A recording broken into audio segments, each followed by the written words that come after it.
¿Qué tal? ¿Cómo le va? Bienvenidos a Al Fin y al Cabo, la edición de hoy que se emite por Canal C de Cablevisión, edición que vamos a tener particularmente destinada a hablar sobre el tema de la justicia. Vamos a hablar del Estado militante, vamos a conversar también sobre razzias e impuestos a las ganancias y una nueva fuerza liberal de las redes sociales. Los auspicios, cuando regresemos, comenzamos a desarrollar esta edición de Al Fin y al Cabo 20 años. Auspician Al Fin y al Cabo Britos y Asociados, Desarrollos Inmobiliarios, el lugar más seguro para tus ahorros. Estudio Jurídico Nagy, Cotreco, Universidad Tecnológica Nacional Regional Córdoba, Fabicur Ixa, Pauni, Marco Aurelio Sosa, Colegio de Martilleros de la Provincia de Córdoba, Instituto San Agustín, CIAFA, IMIX, Aberturas Urbantec, Novar, La Anastasia, El Arrabal, Inversia, Cooperativa Horizonte. El Consejo de Ciencias Económicas.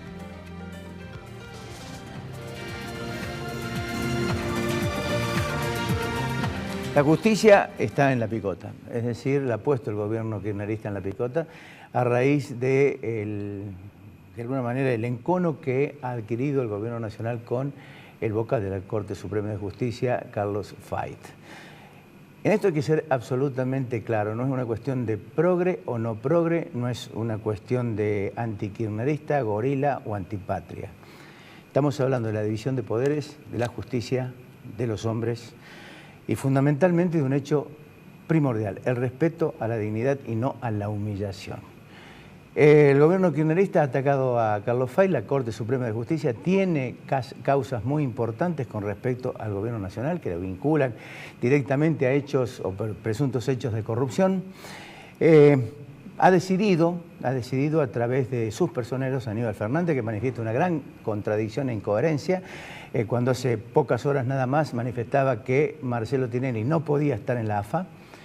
Ahora dice que Marcelo Tinelli puede ser un hombre de la AFA, luego de la proyección que ha tenido el programa de Marcelo Tinelli y el empellón que de alguna manera le ha proporcionado a los candidatos políticos, tanto del oficialismo como de la oposición. Pero sucede que quieren enviar a Fait al Consejo de la Magistratura para un juicio político.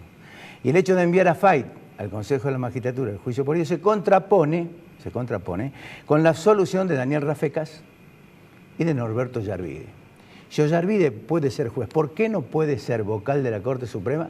Fait, más allá de la violación de los aspectos constitucionales, que significa que Fait a este día tendría que haber dejado la Corte Suprema de Justicia, pero que avaló de alguna forma el gobierno nacional cuando se hizo la reforma de la Corte Suprema de Justicia. En aquel momento le tendría que haber dicho, señor Fait, usted no puede seguir. Siguió Fait, ahora Fait está en el centro de la escena, en una ciénaga, en un embarrado episodio donde los contrincantes van y vienen en descalificaciones mutuas.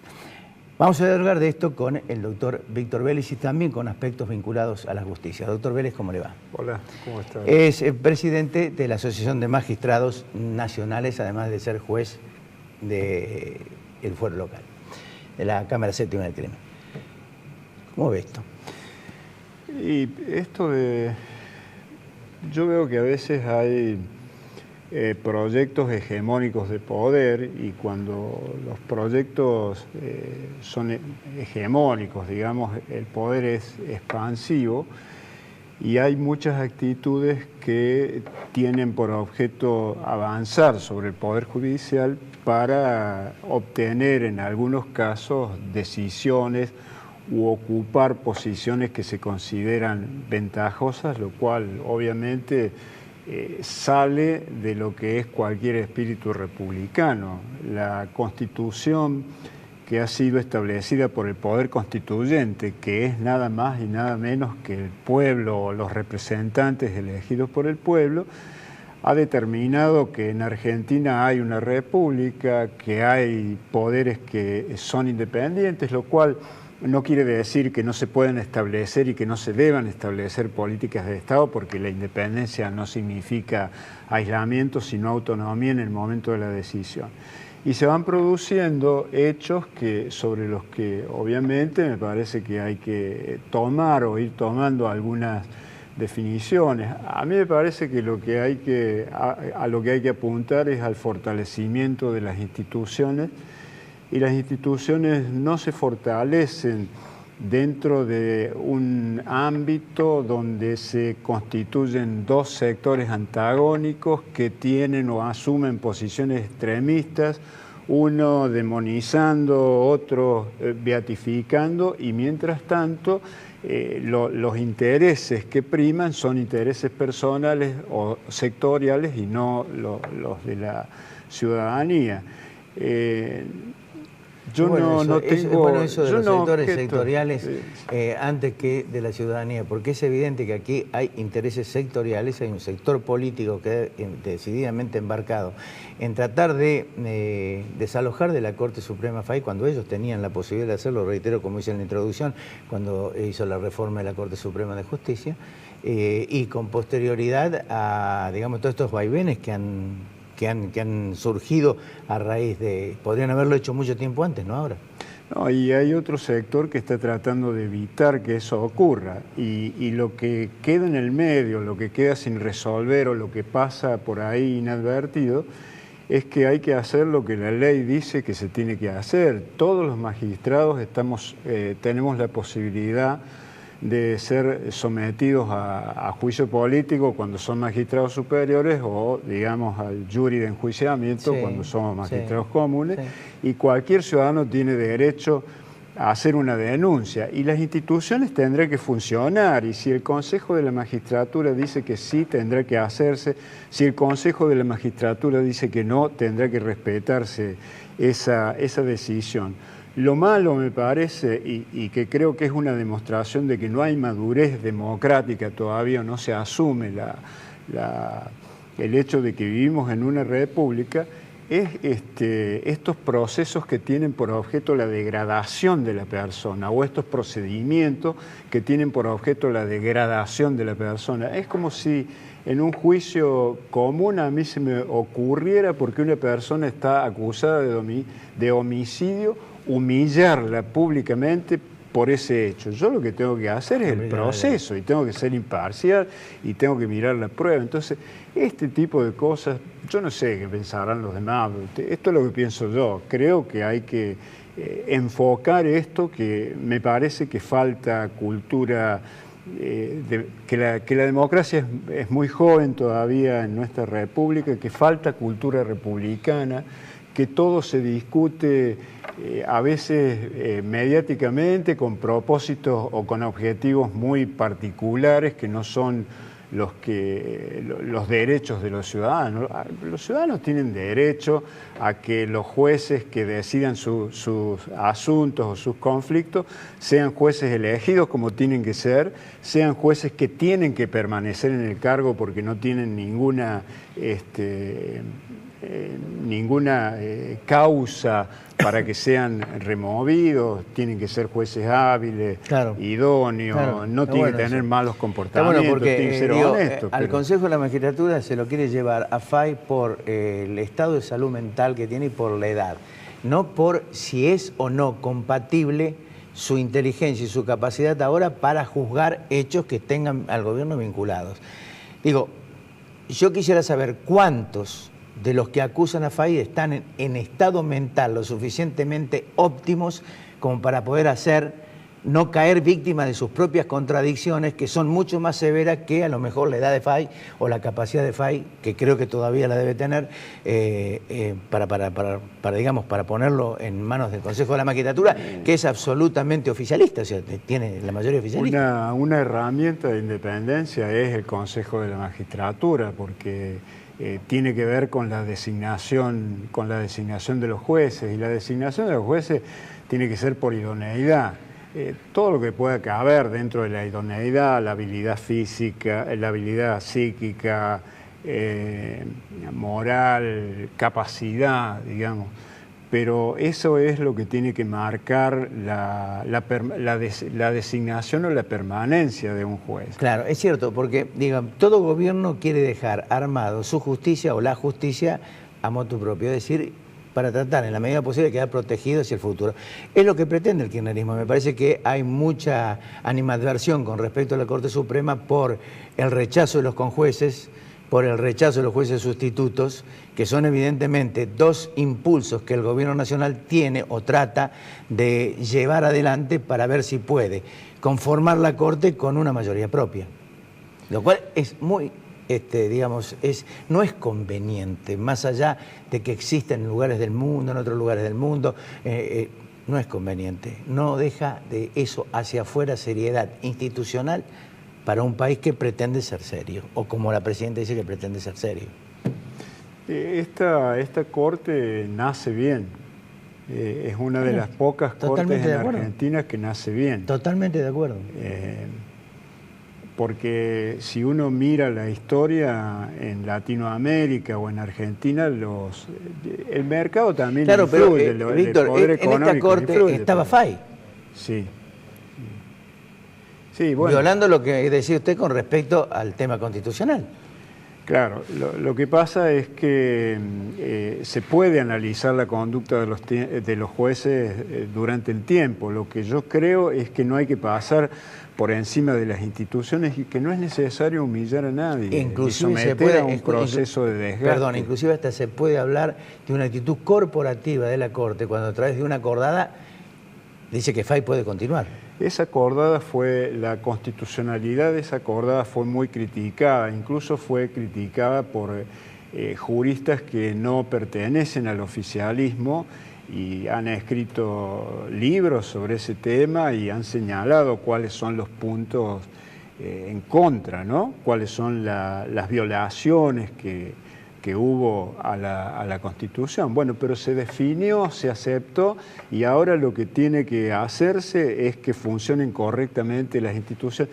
Los consejos de la magistratura no pueden ser mecanismos expulsivos o tapones. Expulsivos para sacar a los que no piensan como yo o tapones para dejar a los que piensan como nosotros. Y yo creo en esto que, como en todas las cosas en la justicia en este momento, me parece que hay que ir avanzando, que la transparencia es sumamente importante, que tiene que ver con la publicidad de los actos de gobierno del Poder Judicial, pero la participación ciudadana.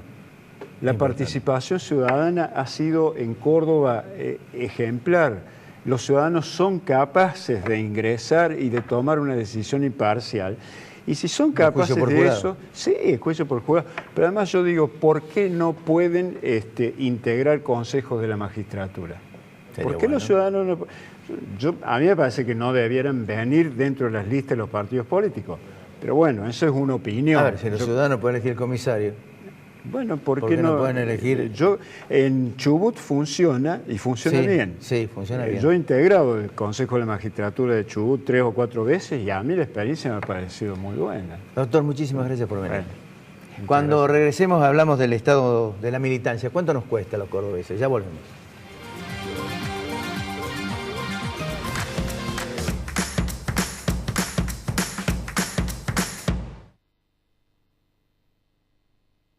Universidad Tecnológica Nacional, Facultad Regional Córdoba. Más de 60 años comprometidos con la ingeniería. Estudio Jurídico Nagy. Contactos al teléfono 428-3480. Red de concesionarios Pauni Sanelo. Marco Aurelio Sosa, 58 años liderando en caños de acero. www.marcoaureliososa.com.ar. Instituto San Agustín, IMIX, CIAFA, Sistema de Autorización y Provisión de Medicamentos Oncológicos, certificación normas ISO 9001. Córdoba limpia, limpia Cotreco. Córdoba limpia, limpia Cotreco. Si usted es un profesional en ciencias económicas, aunque trabaje en relación de dependencia, debe matricularse en el Consejo de Ciencias Económicas.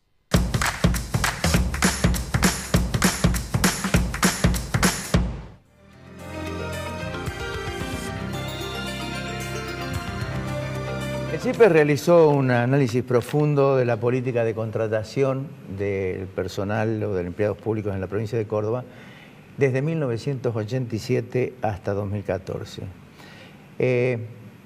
No inventaron nada, utilizaron los datos absolutamente oficiales, los públicos, los provistos por el Ministerio de Finanzas de la provincia de Córdoba y la Dirección Nacional de Coordinación Fiscal de la Nación. Provincia de Córdoba que, de acuerdo al ministro de Finanzas de la provincia y de acuerdo al gobernador de Córdoba, es una de las provincias más transparentes. No obstante este estudio, y de haber sido producto de haber recabado información de los propios organismos oficiales, el gobierno salió a desmentirlo o tratando de justificar que en distintas áreas eran indispensables. Lo que sucede es que no se dice que este es un estado de la militancia, es decir, el Estado siempre se ha preocupado por tratar de aumentar el personal pagando costos políticos. Alfredo Esclarés Curruchet es el director del CIPES, está con nosotros, es uno de los autores del estudio, con él vamos a realizar el estudio, él y su equipo, es autor del estudio, con él vamos a dialogar el tema. Alfredo, gracias por venir. Gracias por la invitación. ¿Cómo inicia esto? ¿Cómo se inicia esto? Bueno, nosotros desde el Observatorio de Finanzas Públicas de nuestro Centro de Investigación CIPES hicimos un estudio, vale la pena remarcarlo, de que son datos públicos que cualquier vecino puede ingresar a la página web y buscarlos, con lo cual no hay ningún dato inventado, sino que son los datos que el mismo gobierno publica. Y lo que encontramos es que a partir del 1999 había 72.500 empleados públicos provinciales. Eso es lo que había dejado Mestre. Exactamente. Ahora, en el 2014, esa cifra aumentó a 123.000 empleados públicos. Es decir, un aumento de un poco más de 50.000 empleados públicos. Pero a eso hay que agregarle que a principios de los años 2000 hubo alrededor, no hay datos oficiales de esto, pero alrededor de 20.000 jubilaciones anticipadas. Entonces lo que se hizo es, el gobierno jubiló anticipadamente a 20.000 empleos públicos y al día siguiente volvió a contratar a 20.000 más. Importante, dentro de eso es importante, fue la jubilación anticipada de muchísimos jueces que descabezó prácticamente la línea sucesoria en la justicia de Córdoba y que provocó concretamente el ascenso de muchos que adherían al gobierno provincial. Esto lo quiero dejar aclarado porque es parte de la historia también. Bueno, entonces, sumando los 50.000 que vemos que en nivel aumentó, más estas 20.000 jubilaciones, llegamos a la conclusión de que durante estos 16 años el gobierno provincial contrató a más de 70.000 empleados públicos, lo cual significa que la planta de personal prácticamente se duplicó. ¿Cuánto nos cuesta eso? Bueno, lógicamente que el gasto en personal es el principal gasto que tiene la provincia. ¿51%? Exactamente. Entonces, lógicamente que si uno aumenta el gasto en personal, también tiene que aumentar la presión fiscal. La presión fiscal. ¿No? Y aparte, hay un detalle no menor, por eso nosotros hablamos de que esta política de contratación de personal fue una política exagerada e insostenible, porque justamente se aumentó de tal manera la cantidad de empleos públicos que el ritmo de aumento de esos empleos públicos superó por creces al ritmo de crecimiento de la economía, ¿no? La ley de responsabilidad fiscal, en sus orígenes, tenía como espíritu que el gasto público no aumentara más a un ritmo mayor que el crecimiento de la economía, justamente para que en épocas de vacas gordas no nos gastáramos lo que después íbamos a necesitar en la época de las vacas flacas, ¿no? Entonces, como ese crecimiento y esa política de contratación fue tan abrupta, eso generó que después tuvieran que aumentar los impuestos para poder hacer frente a ese gasto. Ahí es donde aparecen los ingresos no impositivos. Bueno, ahí aparece ingresos, el aumento de la alícuota de ingresos brutos, que por ejemplo, alimentos y bebidas en el 2008 pagaba un 2,5%, hoy paga un 4,75%, o sea, ahí en ese sentido se duplicó la la presión fiscal. Según la legisladora del ISUD, somos los más caros de la región centro. Bueno, nosotros también tenemos datos del índice barrial de precios que medimos la canasta básica de alimentos. Exactamente. Y lo que tenemos es que de los 7 provincias donde lo medimos, Córdoba es la más cara. Incluso hicimos comparamos, un informe que ha salido hace unos días. Exactamente. Comparamos con el conurbano bonaerense. 8% más. 8%, Córdoba es 8% más cara. Y eso se explica en parte por la presión fiscal. Por ejemplo, la tasa vial. Claro. Es muy importante. Si uno compara el precio del gasoil en Córdoba y el precio del gasoil en el conurbano, en Córdoba es un 8% más cara, la nafta super es un 15% más cara, ¿no? Claro. Entonces, todo esto genera un aumento en la presión fiscal, y lo que nosotros decimos es que nosotros no estamos bregando por esta idea del Estado mínimo, de las ideas neoliberales. No.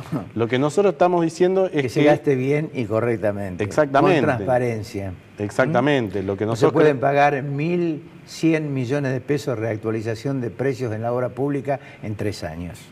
Exactamente. Y lo que nosotros decimos es que acá hubo un aumento en la cantidad de empleados públicos, eso trajo consigo un aumento en la presión fiscal. Sin embargo, los vecinos no ven que se haya duplicado el mejoramiento de los servicios públicos de educación, salud. A través de la gestión pública dice que han aumentado en 3 rubros que evidentemente cuando se mencionan los ministerios o las áreas, nadie podría discutir de que eventualmente pueda ser ahí. Educación, salud y seguridad. Justamente, lo que decimos es que no percibimos que en Córdoba haya mejorado la educación. De hecho, salió un informe no elaborado por nosotros, pero publicado, son datos nacionales, sí, que muestran que Córdoba, en la región centro, fue la provincia de Córdoba, una de las provincias donde fue peor la evolución en términos de los resultados educativos. Entonces, lo que estamos advirtiendo es que acá se duplicó la planta de personal, se duplicó la presión fiscal, pero no mejoraron los servicios, y justamente lo que creemos es que hace falta tener un Estado presente, pero ese Estado tiene que ser eficiente, y la política fiscal que un gobierno lleva adelante tiene que ser una política fiscal sostenible en el tiempo. O sea, uno no puede tomar decisiones como por ejemplo esas 20.000 jubilaciones anticipadas o como esta excesiva política de contratación de personal, que después a la larga llevan a que le tengamos que aumentar los impuestos de manera radical. La jubilación anticipada sino un ensayo previo, una estrategia previa de saber cómo se iba a pagar posteriormente o el impacto que iba a tener hacia futuro dentro de la caja de jubilaciones. Que es un dato político interesantísimo para analizar con mayor profundidad, ¿no? El impacto que tuvieron aquellas jubilaciones anticipadas en el déficit que tiene la caja de jubilaciones hoy, ¿no? Sí, eso sin lugar a dudas. Si uno mira el déficit de la caja de jubilaciones, uno observa que la caja era superavitaria hasta que vinieron las jubilaciones anticipadas, y ahí aumentó muchísimo el déficit fiscal. Alfredo, ¿cómo se corrige esto teniendo en cuenta de que la mayoría de los gobernantes que llegan a asumir la posición de ser titulares de ejecutivos provinciales o nacionales utilizan al Estado como caja de resonancia para la ubicación de militantes o el pago del costo político? Esto es tradicional, ha sido histórico, permanentemente histórico. Yo creo que en la época de Ilia fue únicamente donde se pudo mantener el nivel de empleos públicos en la República Argentina. Bueno, esto siempre lo digo, cuando tenemos un problema hay que empezar por debatirlo, analizarlo. Y creo que hay que aumentar la transparencia, necesitamos aumentar... Pero somos una de las provincias más transparentes, bueno, dice el ministro. Eso me parece que es en los papeles nomás. Pero creo que también hay que tener un Estado que tenga la carrera del empleado público, hay que jerarquizarlo, ¿no? O sea, me parece que hay muchas cosas para hacer. Y bueno, y la gente tiene que también darse cuenta que hay muchas decisiones que son malas y que después las va a tener que terminar pagando el vecino, ¿no? Sí, la desgracia es que se paga, como vos decías, con una mayor presión tributaria y esto evidentemente castiga el bolsillo de los cordobeses en forma permanente, ¿no? en forma permanente. Los impuestos que están llegando son realmente asombrosos y castigan muchísimo, mientras hay otros sectores que, si bien es cierto, de alguna manera se le impone aportar desde otro lado, como el caso del sector agropecuario, con la Refime Natural, con el consorcio canarero, en fin, una serie de ítems en esos ingresos no impositivos que finalmente son tributarios, ingresos impositivos porque forman parte del presupuesto a través de el FUCOR y la cuenta 201 del Banco de la Provincia de Córdoba que maneja el ministro de Finanzas, su albedrío total. Digo, creo que de alguna manera habría que tener una mayor consideración, no solamente en el gasto, sino ser prudente, racional, para precisamente generar algún grado de confianza en este sentido, ¿no? Sí, aparte acá hay una cosa muy contradictoria. Es un gobierno que entró diciendo que iba a bajar el 30% de los impuestos. En un principio los bajó un 30%. ¿Y ahora cuánto estamos? Pero hoy se ha duplicado la presión fiscal. ¿Cuánto es la presión fiscal en Córdoba? En el 99 la provincia se llevaba, en 1999 la provincia se llevaba un 4,48% de todos los bienes y servicios que se producían en la provincia. Hoy la provincia se está llevando un 8,23% de todos los bienes y servicios que produce la provincia. Y eso también en una situación, hay que decirlo, en donde la coparticipación federal de impuestos, lo que envía la nación, aumentó. No es que bajó, aumentó, porque el promedio histórico hasta los años 2000 rondaba un 4%, era lo que Córdoba recibía de coparticipación. A partir del 2004, 2005, eso aumenta a alrededor de un 6% y hoy por hoy está en casi un 8%. O sea que lo que se envía de coparticipación federal también está en récord histórico, lo cual también da la pauta. Que podría ser mucho mayor si se aplicara la ley de coparticipación federal que desde el 96 tendría que estar aplicándose en el resto del país. Por supuesto, no vamos a discutir, digamos, que no correspondan esos fondos a Córdoba. No, para nada, no, al contrario. El punto es indicar de que esta presión fiscal se duplicó al mismo tiempo que los fondos que enviaba la nación también se estaban duplicando. Con lo cual, también podemos decir que a nivel nacional también ha habido un aumento en la presión fiscal, ¿no? Yo recuerdo que en el año 2000, en una conferencia que dio en Carlos Paz de la Sota, al hablar de los empresarios, le decía, no estoy de acuerdo y me molestan aquellos que recaudan bien y gastan mucho y gastan mal. A buen entendedor, sobre en palabras. Aparte, hay otro problema, que como se está gastando tanto en personal, la proporción de los recursos que se destinan a personal es cada vez mayor. Se destinan cada vez menos a insumos básicos. Entonces lo que pasa es que, por ejemplo, los hospitales no tienen insumos, los empleados públicos no tienen insumos, es decir que tenés más empleados pero con menos insumos, por ende son menos efectivos, no pueden hacer. Y no podían pagar la limpieza trabajo de los colegios. Tuvieron que parar los colegios para que le pagaran la limpieza. Alfredo, gracias. Gracias por venir. Muchas gracias. Cuando regresemos hablamos del tema de las racias y ganancias. Ya volvemos.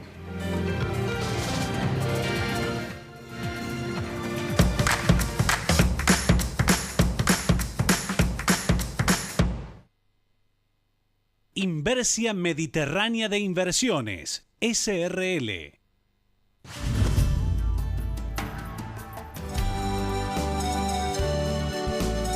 Hace 31 años, en agosto, fundamos Cooperativa Horizonte. Hoy es casi la única opción para 8 de cada 10 cordobeses que no pueden acceder a la vivienda propia ni por el Estado ni por el sector lucrativo privado. ¿Y cómo se logra esta accesibilidad? En Córdoba capital adjudicamos casi 80 casas por mes y el promedio elegido por el asociado equivale a una casa de 2 dormitorios, 59 metros cuadrados, ampliable y aún con la posibilidad de establecer un emprendimiento pyme. Su costo total, 310.000 pesos. Y la forma de cancelarlo es mediante libre aporte primero y después de tener la casa con mensualidades flexibles de 2.700 pesos por mes, durante tan solo 6 años de plazo. Lógicamente, existen viviendas más económicas aún, como así también unidades más confortables. Y todo este abanico de posibilidades y facilitamientos son la clave del impacto social de Horizonte en Córdoba. Horizonte cumple 31 años y bien cumplidos.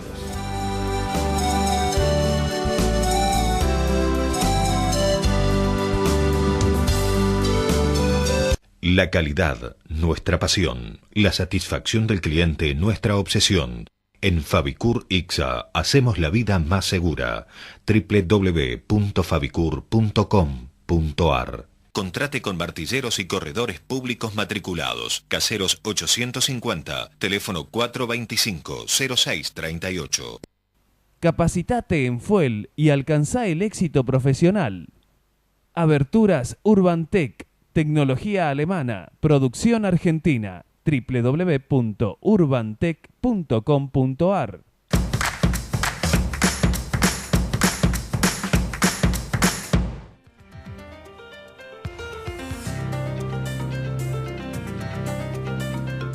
La policía de la provincia dicen en una actitud garantista, el gobernador lo ha dicho con estos términos, que tiene una policía garantista y una justicia garantista. Empezó con racias hace una semana y pico, 300 chicos tomados al azar o por portación de rostro, haciéndose, obteniendo como respaldo la ley de código de faltas y la figura de merodeo. Muchos de ellos eran absolutamente impropios. Las detenciones, un chico con dificultades en la vista, otro con dificultades físicas, fueron detenidos así en forma mansalva, indiscriminadamente por la policía de la provincia. Esta semana han moderado un poco, pero cerca de 70, 80, 100 también estuvieron moderados. Con eso tratan de solucionar los problemas que hacen a la seguridad en la provincia de Córdoba. Seguridad que no ha logrado durante 16 años mantener una política de Estado que le permita al gobierno provincial hoy tener menor cantidad de hechos delictivos que son absolutamente en ascenso, van absolutamente en ascenso, y que en la medida que esto continúe de esta manera, sin ningún tipo de control, sin control político de la policía y sin control de la policía hacia sus propios policías, donde conviven narcotráfico, prostitución, desarmaderos, ventas de autopartes, lo que usted se imagine. Adentro eso existe, no lo pueden negar. Sino que obviamente se trata de disimular. Eduardo Salas, si hay algo que ha tenido coherencia en la izquierda cordobesa, ha sido precisamente mantenerse firme en las cuestiones sociales y en estas cuestiones que hacen a los derechos humanos. Eduardo, gracias por venir. No, gracias a vos. Bueno, a ver, ¿cómo empezamos esto? Mira, tiene dos o tres ángulos que me importan. Uno es el problema de que esto no tiene nada que ver con la seguridad. El resultado, si hubiera tenido algo que ver con la seguridad, un operativo de tal magnitud, hubiera arrojado, aunque sea un narcotraficante.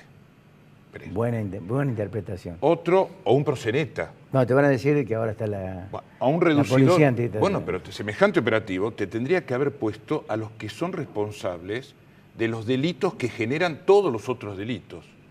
No cayó ninguno, ni uno. Es más, estoy seguro que entre los 350 chicos que detuvieron, la inmensa mayoría debe haber sufrido algún arrebato o haber sido víctima de la inseguridad en algún momento, porque en esta provincia y en este país todos somos víctimas de la inseguridad. Entonces no tiene nada que ver con eso. Está claro que no tiene que ver, sino que yo creo, y mandé una nota de opinión a un diario, pero que salga que fortalece la inseguridad. Y ahora te voy a explicar por qué. Y el otro problema que me parece preocupante es que hay una búsqueda de militarización de los barrios. Es decir, en medio de conflictos sociales cada vez más acuciantes, desocupación, pérdida de valor adquisitivo, falta de vivienda, de salud, es bueno tener militarizados los barrios. Y hay una tendencia, que es nacional, que es el problema de meter claramente al ejército, a las Fuerzas Armadas, con esta política de militarización, en el control del narcotráfico, con el argumento del narcotráfico. Una política que en México llevó a lo que es hoy México, a un desastre. Es decir, que esto no tiene que ver con la seguridad de la población. Yo creo que fortalece la inseguridad por lo siguiente. Mira, el pez se pudre por la cabeza. ¿Quién puede alguno de los chicos esos, supongamos que sean delincuentes, que no lo son, pero supongamos que lo sean, responsable de organizar una red de narcotraficantes? Imposible. No tienen con qué. Al contrario, son útiles. Son útiles a la red, pero te quiero decir, es imposible, no tienen con qué. No. Necesitan de un aparato. Claro. ¿Dónde está el aparato? parte del Estado, si querés nos metamos a todos, funcionarios policiales, judiciales, punteros políticos, son los que acompañan y son los que son parte de una mafia organizada, que son los que controlan el delito en la provincia. Y esto es lo que hay que desarmar. Si vos le das todavía un código de faltas que los empodera, vos estás favoreciendo la mayor impunidad. Un policía puede tener a cualquiera en la calle por portación de rostro o por lo que sea, pero vos no podés interpelar a un policía por algo que está haciendo en la misma calle, porque el tipo te pela el código de falta con las 250 y pico de artículos y te mete en cana por lo que se le ocurre. Así es. Después anda a demostrar lo contrario. Es decir, que ese código le está dando un poder a gente que está armada, etcétera, etcétera, y un grado de impunidad. La separa cada vez más del control de la población. Con lo cual, el peligro de que un aparato armado con llegada al Estado y todo lo demás se desvincule de la población y por lo tanto delinca, como es claro que delinque porque agarra la página. Yo nunca leía a los policiales los diarios, nunca. Hasta hace ya bastante tiempo que leo a los policiales como parte de la página política. Yo la primera que leo. Bueno, el diario de atrás. Bueno, vos agarrás y vos, si no tenés un policía, jefe policial metido, si no tenés un fiscal, si no tenés un juez, si no tenés un puntero, es raro. Pero aparte tenemos a la cúpula de la división drogas peligrosas en cana. Es decir, esto no es una como se llama, una fantasía. Porque alguien dice, probalo. No, es simple. Un delito que está tan organizado requiere un aparato. Ya eso ya me da la idea que tengo que ir a ver ahí. Entonces esto crea inseguridad, viola libertades civiles, libertades públicas. Constitucionales. Y no, y fomenta, afirma el delito. Ahora, escuchame una cosa, Eduardo. ¿Por qué razón, teniendo viendo en panorama todo esto, y hace de esto, yo recuerdo aproximadamente 8, 9, 10 años que se viene diciendo todo en forma consecuente, la sociedad da la impresión de que lo interpreta en el momento de la inseguridad, pero a la hora de votar, vota lo mismo? Bueno, lo que pasa es que la población se la somete a una especie de chantaje. En estos días yo escuchaba mucho por la radio, yo escucho mucho radio, y escuchaba mucha gente que decía, bueno, los que quieren los derechos humanos se ve que no los arrebataron, y lo que decía es alguien que tal vez está afectado también por el código, pues si sale lo agarran. Claro.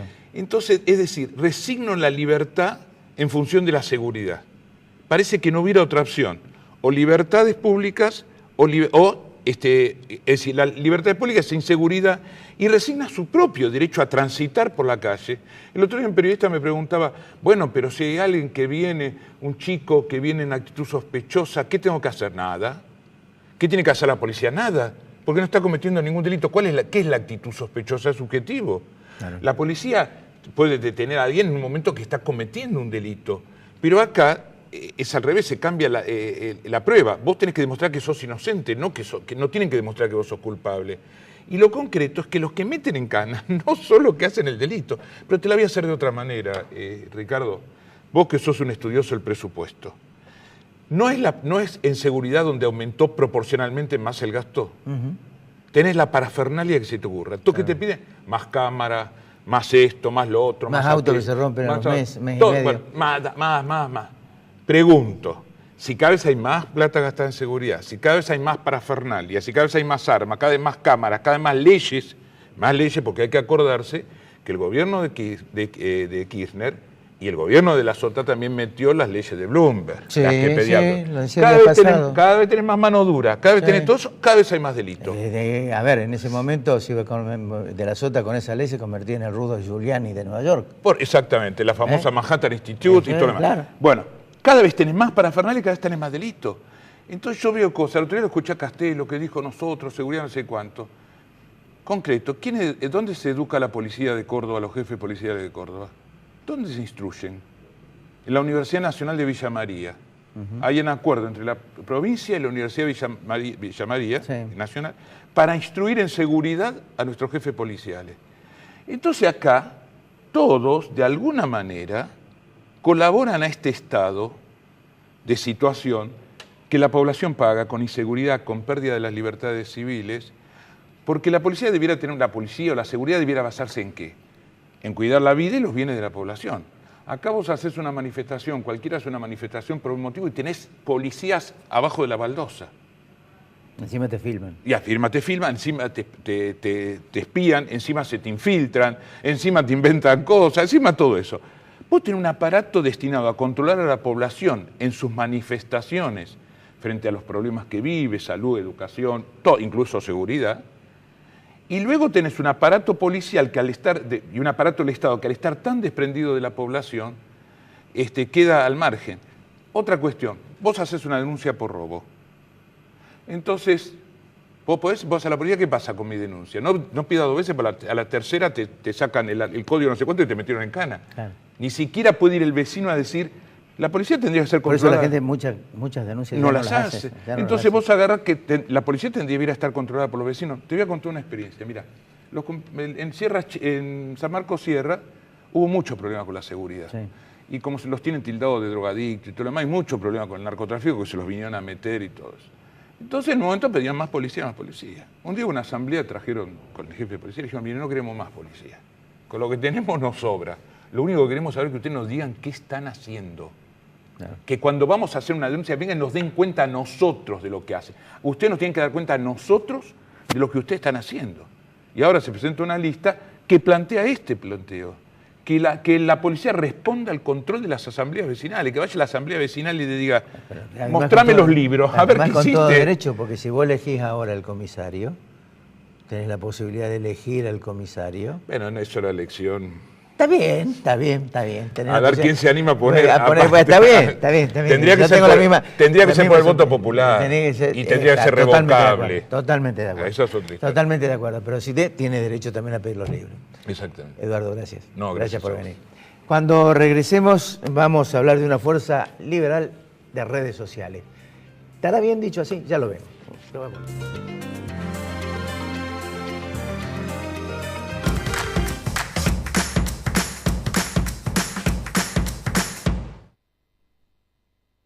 La Anastasia, buena comida, 24 de septiembre 1035, Barrio General Paz.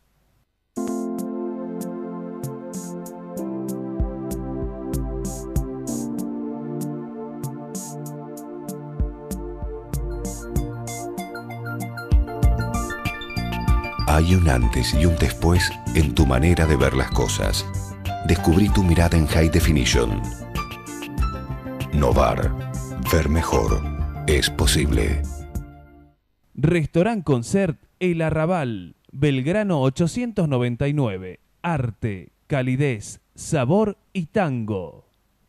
Reina Hada Peluquería. Uriel Gacero, fisioterapeuta, kinesiólogo. Centro Robles, un centro integral de diagnóstico cardiológico no invasivo. La Rañaga 94, segundo piso, 0351 460-1400 o 460-1700. Taller Alam, chapa y pintura, automóviles nacionales e importados. Mariano Benítez, 1794, teléfono 474-1330. Doctora Elvia Guzmán, Derecho Previsional, teléfonos 153-1470-00. Carnicería Sal Si Puedes. Carnes, pollos, cabritos, lechones, Avenida Belgrano 136.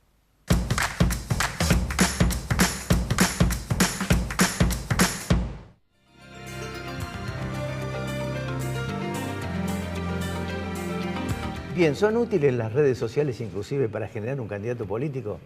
Da la impresión de que sí. Si ese candidato político se preocupa concretamente por establecer pautas concretas sobre convivencia entre ciudadanos y políticas que hagan, de alguna manera, efecto importante en la dignidad, en la vida y en la calidad de vida de los ciudadanos. En eso estuvo y se preocupó Martín Carranza Torres, que es candidato a legislador por el Partido Liberal Republicano. Con él vamos a hablar. Martín, gracias por venir. ¿Qué tal? Gracias. ¿Sos un candidato virtual? No, ya hemos... No, de las redes virtuales, perdón, de las redes virtuales. Sí, nuestro origen, el origen del Partido Liberal Republicano, efectivamente, tiene mucho que ver con las redes sociales y también con las movilizaciones que hubo en defensa de la República en los últimos años, que fueron efectivamente convocadas por redes sociales. Ese fenómeno político que ningún partido alcanzaba a capitalizar, no estoy diciendo que nosotros lo estemos haciendo, sino que por el contrario somos los emergentes de ese fenómeno de redes sociales que en todo el mundo está generando actos políticos concretos. Nosotros hemos decidido pasar al terreno real, al terreno del mundo tangible y convertirnos en un partido político para llevar nuestras ideas a una campaña, a discutir las cuestiones que creemos que son fundamentales, entre las cuales, en el caso de Córdoba, están, por supuesto, el federalismo, o más que eso, la lucha contra el centralismo, recalcitrante centralismo que sufrimos a diario, la República, que fue el reclamo, digamos, es la manera de unificar lo que eran los distintos reclamos de las marchas y, por supuesto, las libertades individuales que son las que se ostentan de manera más clara en las redes sociales.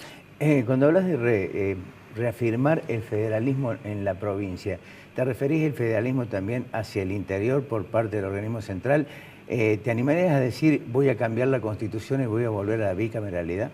Yo no creo que sea tan relevante. Cuando hablamos de cambiar la Constitución siempre la gente empieza a sospechar cosas raras. Yo creo que con los elementos jurídicos que tenemos es suficiente, con buena voluntad y no mintiendo, para resolver los problemas más básicos. Yo recién escuchaba con mucha atención este informe del CIPES, ¿es el instituto? CIPES, sí. Y siempre tenemos el mismo problema. Están basados sobre una estructura estatista en donde lo único que hacemos es ver cómo se gastó, si está mejor gastado o peor gastado, cuando en realidad el problema central es otro. El problema central crítico no es solamente que se gasta muy mal en Argentina, sino que ese gasto está siempre centralizado. Es irritante ver la cantidad de ñoquis que tiene el gobierno nacional, pero más irritante es que todos esos ñoquis gastan su plata en la ciudad capital. Los 3 candidatos a presidentes principales son de la zona. Los 3 candidatos, y es más, hay un cuarto que se cuela solamente haciendo trenes en la zona metropolitana. Nosotros no los vamos a ver nunca. Acá demora como 40 horas, no sé cuánto demora, un día en viajar desde Buenos Aires, es ridículo. En bicicleta tal vez lo hacemos más rápido, pero para eso no hay subsidios. Entonces, tenemos un Estado central que tiene el Instituto Nacional de Vitivinicultura con 3.500 empleados en Capital Federal, donde no hay una sola uva.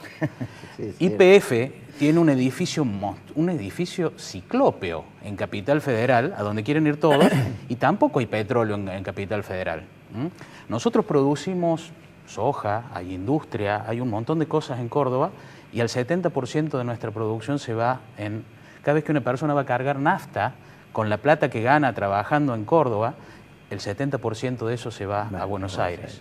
Entonces, estos son los problemas centrales, no discutir un puntito más en la competitividad comparativa. O sea, el problema central es el centralismo. Ese es el problema principal. La Constitución ya tiene la solución. Que no haya un poder tan grande como para sojuzgar a los otros. Esa es la solución que propone la Constitución. Martín, cuando uno supone un movimiento de estas características, incluye también o influye también o no, depende, un patrón ideológico. Cuando vos hablas de liberalismo, uno piensa en Popper o en Menem. En Popper estoy mucho más cerca de Popper que de Menem, sin ninguna duda. Sobre todo desde el punto de vista epistemológico, porque no sé si Menem alguna vez leyó algo de epistemología. Pero también podríamos pensar en Hayek, podríamos pensar en Mises, y podríamos pensar en Douglass North. Instituciones. El problema argentino es institucional. Instituciones como la Constitución Nacional, instituciones como la división de poderes, instituciones como, poder diferenciar con toda claridad una tiranía de un gobierno del Estado de Derecho, en definitiva, que esto es lo que dicen todos estos autores. Estado de Derecho, que significa el gobierno de la ley, no la ley del gobierno. Significa que los funcionarios se someten a un sistema legal que es igual para los funcionarios y para los ciudadanos. Cuando yo veía hace poco a la máxima autoridad nacional desde una silla de ruedas explicar que igualdad ante la ley es que ella puede insultar a quienes la insultan porque son ciudadanos desde una cadena nacional que pagamos todos, lo que se está haciendo es tergiversar moralmente las instituciones. Porque igualdad ante la ley es que los funcionarios deban ir a la justicia sin que se mueran los fiscales, no que puedan hablar mucho más de lo que hablan los ciudadanos comunes. Cuando empiezan a pasar estas cosas, se producen esas reacciones de las cuales nosotros somos de algún modo los emergentes, ¿no? Cuando la gente sale a la calle, se está rebelando contra estas cosas. Cuando estaba Alfredo Clarés Curuchet, yo le preguntaba que por qué el patrón que utilizan prácticamente la mayoría de los dirigentes políticos es cuando llegan al gobierno, lo primero que hacen es conchavar la militancia como pago del costo político. Claro, que son los gastos que terminamos nosotros ¿Cómo rompes pagando con esa práctica, yo diría, desopilante, pero existente y acentuada en forma permanente durante todos estos últimos décadas, por decir? Yo veo que Córdoba tiene características que permiten, muy rápidamente permitirían revertir esa visión. Córdoba es productiva por definición, por naturaleza, ¿eh? Córdoba tiene industria, Córdoba tiene producción agropecuaria, Córdoba tiene tecnología, Córdoba tiene emprendedores que compiten a nivel mundial y que sufren todos los días no solamente la centralización de toda su producción, sino que sufren un estatismo que los aplasta. ¿Eh? Yo soy abogado. En general, en todos lados, un abogado normal gana lo mismo que un juez. Hoy un abogado normal en Córdoba no va a llegar al sueldo de un empleado de barandilla. Y obviamente eso hace que se vayan trasladando recursos productivos desde el sector privado hacia el sector público. Ahora, ¿sos consciente de que la más media están prácticamente involucrando, mejor dicho, metidos en 3 candidatos, 4 a lo sumo, y los que pueden obtener, digamos, un futuro promisorio, no se les da el suficiente espacio como para que expresen? ¿Sos consciente de que arrancás muy de atrás con toda esa parafernalia y además con un imponente y poco creíble dinero de campañas publicitarias, además de no saber su procedencia, que te resta posibilidades? Efectivamente, efectivamente. Y uno de nuestros... Es decir, ¿esto está hecho para ahora o pensás continuar? Nuestro proyecto es, sin ninguna duda, de largo plazo. Estamos planteando un partido, la necesidad de conformar un partido liberal republicano, como es el nuestro, a nivel nacional, que significa tener 5 distritos, 5 provincias, y lo estamos haciendo de algún modo a espaldas de la capital federal, lo vamos a hacer en las provincias del interior. Pretendemos en el 2019 presentar un candidato a presidente de nuestro partido. Y obviamente nos vamos a presentar ahora elecciones para legisladores, nos vamos a presentar dentro de 2 años. ¿Intendentes? Por ahora no. Por ahora no. No estamos... ¿A quién responden a nivel nacional? ¿Quién te seduce más? No tenemos una definición. De hecho, la certeza que tenemos es que cualquiera de los que se supone que tienen posibilidades que sea presidente, nuestro rol va a ser el de opositores, el de marcar la cancha, porque claramente del debate no surge que ninguno sea suficientemente liberal, suficientemente republicano, y de algún modo, en cualquier democracia, en cualquier república, la función de la oposición es marcar la cancha, y estimamos que nuestro rol va a ser ese. Ha sido siempre ese. Lástima que no te llevan el apunte. Así es. Martín, gracias. Nos vamos a volver a encontrar. Muchas gracias. Esto fue todo por hoy. Nos volvemos a encontrar en el transcurso de la semana que viene. Que tengan muy buenas noches.